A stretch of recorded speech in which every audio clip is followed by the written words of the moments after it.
Hello everyone, this is FlatLine and I am completely sorry for my inactivity.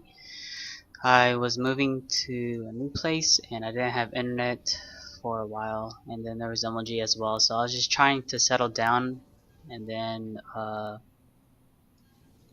was trying to get back as soon as possible to upload some videos. I did record 3 episodes for on the air during my inactivity. I'm gonna see if I can upload that as soon as possible. But every time I try to, they only upload the audio version, which is pretty weird. Anyways, I didn't know anything about the meta game because, like I said, I was internetless, so I wasn't able to watch streams or catch up on what's really going on. If there's a new build going out there, is there a new composition that people go to? So all I've been doing while I was while I was just at home, the only thing I could do was play against the computer and just figure out little builds. And then one of the builds that really stuck out to me in PvP was SaSe's unique.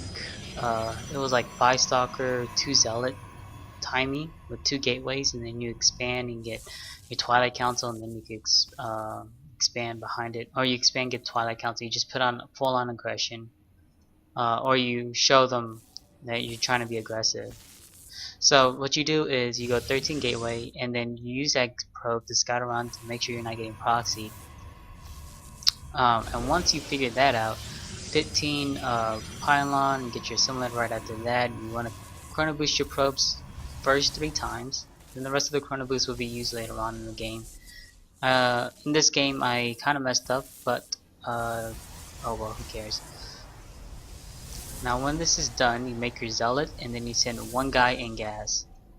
And then once you get down a Cybernetics Core, which is the next 150, put a 2nd guy in gas. See, I got a little bit late, and this is really tight, and you're gonna see why it's really tight. You're gonna see me, some of the gas things start to kick in later on. At 22 food, you should send a guy to go scout. And it's a good timing because he's not going to have a stalker out on time. When you send this out, on most maps, on daybreak, maybe you're not going to be able to get in his base at that time. So you might want to send him a little bit earlier if you want to. You also want to get your 2nd assimilator whenever you can. You also get a 2nd zealot, and then the pylon. Get your 2nd gateway as well when this is happening. You're still making probes constantly. Oh, once this is done, you put 1 guy in gas. So you have 2 and 1 right there. You can see no stalkers out. I'm able to scout. Okay, he has 2 gas, getting a 2nd gateway. He could go DTs, right? This means that he's not going to be the aggressive type player. I am. I got my gateway sooner than him. I have more units than him right now. It's 33 to 26. So I'm going to put on some aggression to see what's going on. What kind of army composition does he have? And what to look out for in this situation. My mechanics, because all I did basically was just look at builds. My mechanics are pretty bad at this point. I just started playing 3 days ago, so a lot of this, you can see how my stalkers aren't moving, my hotkeys are kind of junked up. Look at this, it's absolutely horrific. But you can see how I had to couldn't make a stalker for a while. It's because my gas timings were off. I didn't get the guy back in gas on time. I couldn't get this on time as well, my 2nd assimilator, because he had a probe there blocking it. You want to get the 2nd assimilator after your first zealot, and whenever you can afford it, basically. But I wasn't able to. I was able to afford it. I just couldn't get it. Well, he's doing a pretty good job with this scout. Look at this. He has both watchtowers with his probes. Trying to see where did his probe go, because I don't want him to be able to make a proxy anywhere. Finally take that thing out.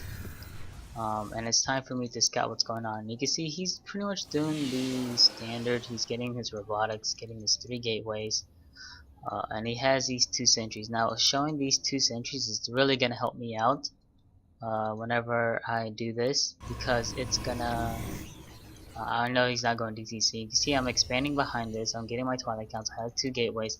Put 3 guys in gas right when you get the Twilight Council. And it's time for me to go over here and see what's going on.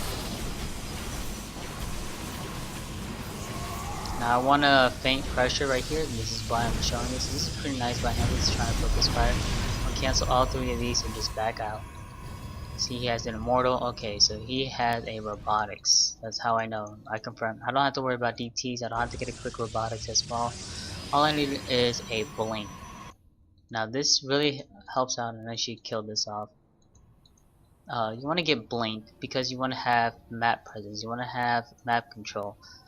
And by that I mean, like, if style or lifestylist wanted to move out and go after my base, I could just go for a base trade. And the fact that I have 2 bases and a more mobile army, I should be able to come out on top, theoretically. You can see I have my second before he just sets his up right now, but I'm already lining from this. It's 48 to 47, but to look at the probe difference, it's gonna start to get pretty bad for him at this point. He doesn't know exactly what to do. He's got his observer over here. He knows I'm gonna have blink. This is a lot of stalkers. You could kind of assume he has blink. His stylist is doing the correct response. He is getting his immortal out here. Looks like he's gonna try to scout inside my base. And also you want to have 5 gateways. You want to try to rack up more gateways. You want to have at least 5. Are you getting blink? You're still constantly making probes and making stalkers and whatnot. Look at the supply difference. It's starting to reveal itself. 38 probes to 30, and this is where it's gonna get pretty bad for him. He wasn't able to get this expansion as fast as I could, because of the fact that I was pressuring him, and he was teching on one base. So he's scouting. He sees, okay, he has a lot of gateways. He's got the Twilight Council. He's confirming what's going on. He's doing a pretty good job, pretty standard thing that he's doing here. Making a lot of immortals, getting another observer, because it could be blink observer. This map's also really good for that. And that's another thing you want to keep in mind whenever you do this build. You probably don't want to do this on daybreak. One fact is because the probe is pretty long. And the second fact is it's pretty hard to blink inside his main and try to harass him. If you don't want to do the harassing and you just want to get a faster expansion than him, then you could, you know, by all means try to do it. I've been trying to do it as well. So I'm just gonna poke in here, show him that, hey, I'm over here. Don't think it's, you know, I'm not. It's 81 to 68. You can see that supply difference just tremendously increased. He's trying to get into a Colossus build. And what I like to do in this transition, I get my robotics facilities, I get the observer, but what I like to do is, look at this, I'm pretty high on gas, I'm pretty low on minerals, I'm getting charged, I'm getting some zealots, so I'm just gonna stick with the low gateway units and get the Templar Archives and go charge the Archons, and then I'm just going to pressure him. And generally you'll win with this. You know, I also get double upgrades with this style. I just absolutely love this. Of course, this I probably have a few hiccups here and there, and he knows where my army is. He's doing a very excellent job with his server placements. So I'm losing a couple because I'm busy over here. That's pretty sloppy by me. I'm trying to build up, trying to macro here, getting my double forge. Got my second observer over here. I like to make 2 observers, and I'm gonna snipe this off because this observer is going to help me spot up here, and then this observer is going to spot over here. I get to see where his army's positioned, and that's just going to help me out determining if I want to blink in or not, and where my army should go and whatnot. So I'm adding all my extra gateways, getting chrono boosting out my +1/+1. If we look back over here, our stylist, he is getting his Colossus count. He hasn't started his Colossus range, but I have a probe lead. He's catching up in the in this, but I also want to note that I'm going double upgrades. Okay, so the fact that we are pretty much even is pretty weird. And look, now I'm starting to gain up that supply lead as well. And behind this is what I love the most, is I'm actually going to be expanding behind this. So this is most of the time I will be able to stomp his army, and you can look at his army, it's not that strong. He's relying on force fields to help protect his army, against these zealots, but I have the archons to break this off. I'm also going to be shooting off these destructible rocks, help out with the surface area for my zealots. And I'm just going to be killing out the destructible rocks and waiting until I get one at least. I might as well, because I'm researching it, so it's pointless to actually attack.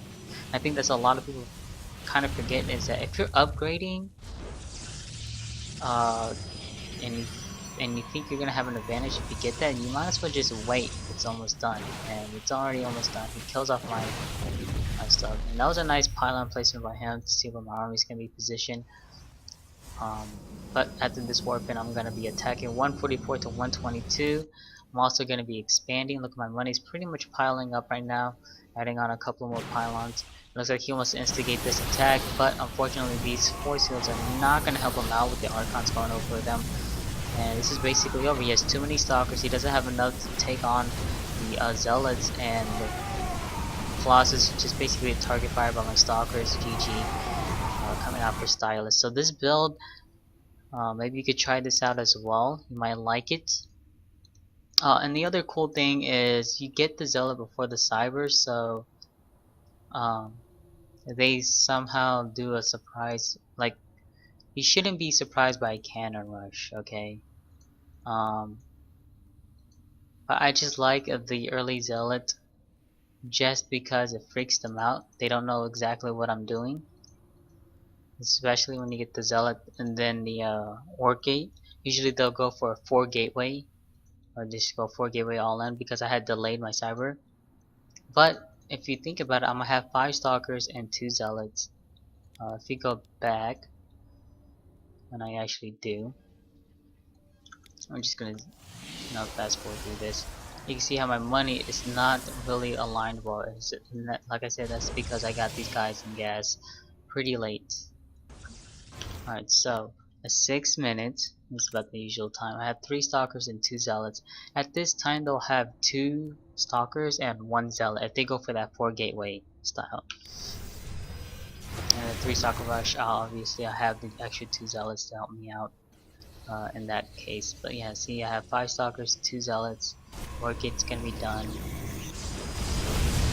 whatnot. Use the rest of the chrono boost on the units so you can get them out as soon as possible, and then the last chrono boost will be used on the Cyber. This game I didn't use it on the Cybernetics Core because everything was late anyways, so by the time my stalkers got out, or my last stalker got out, Orchid was almost done anyway, so I didn't want to waste it in that situation.